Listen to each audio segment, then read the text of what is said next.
with the exception of Tesla, which I believe will struggle next year as the bloom is off the electric rose.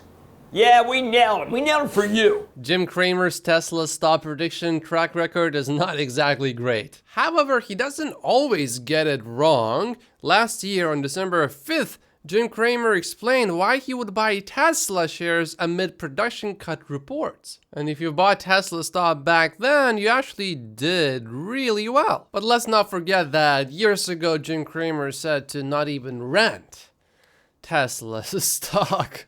He said sell Tesla stock. So do not fall for the FUD. This is good news. Tesla secures a new credit union partner to reduce electric car payments. Tesla partnered with the leading credit union lending technology company in the US, which will basically help Tesla buyers match with a credit union.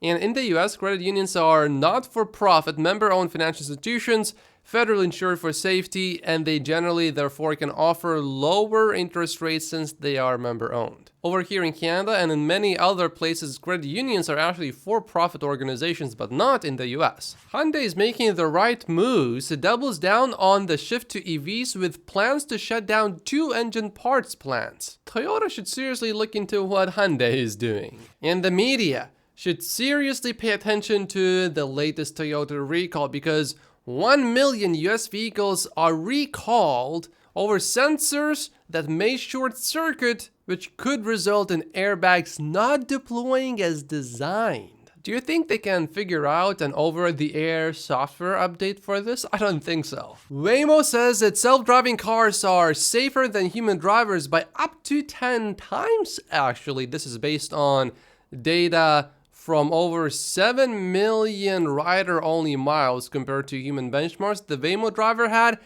an 85% reduction in injury-causing crash rates. So accidents do happen, but you haven't really seen any major news about an accident involving a Waymo. So it to me signals a possibility that maybe some people are, or most people perhaps are, mostly okay with robotaxis, basically, as long as they are relatively safe compared to human driving. This is, of course, only 7 million miles. I think we need more like 100 million miles and multiple accidents eventually happening to really see how all of this plays out in the public. And hopefully Waymo, unlike GM, is not fabricating their data. Or not necessarily fabricating, but grossly misrepresenting what is actually happening, is what GM's Cruise has done. BYD's new Tesla Model Y rivaling electric SUV earns over 8,000 orders,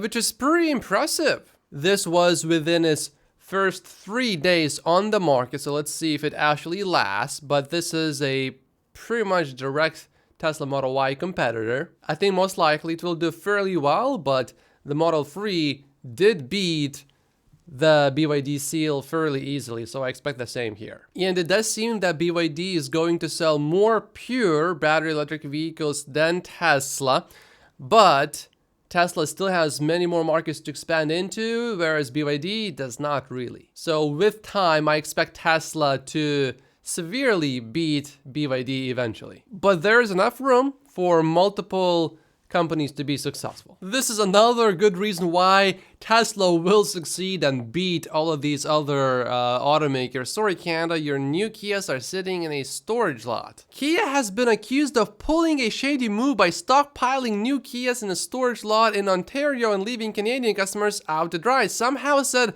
they have waited months, even years, for their new Kia. The rationale? Kia does not want to look too good. In CNBC's report from a few days ago, a November 17th video shows Kia regional sales manager telling representatives from some 100 dealerships that Kia Canada had already hit its sales target of selling 84,000 vehicles for the year. So there was no point in going overboard. Kia Canada wants to control wholesale and retail performance in 2023 to not show high overachievement.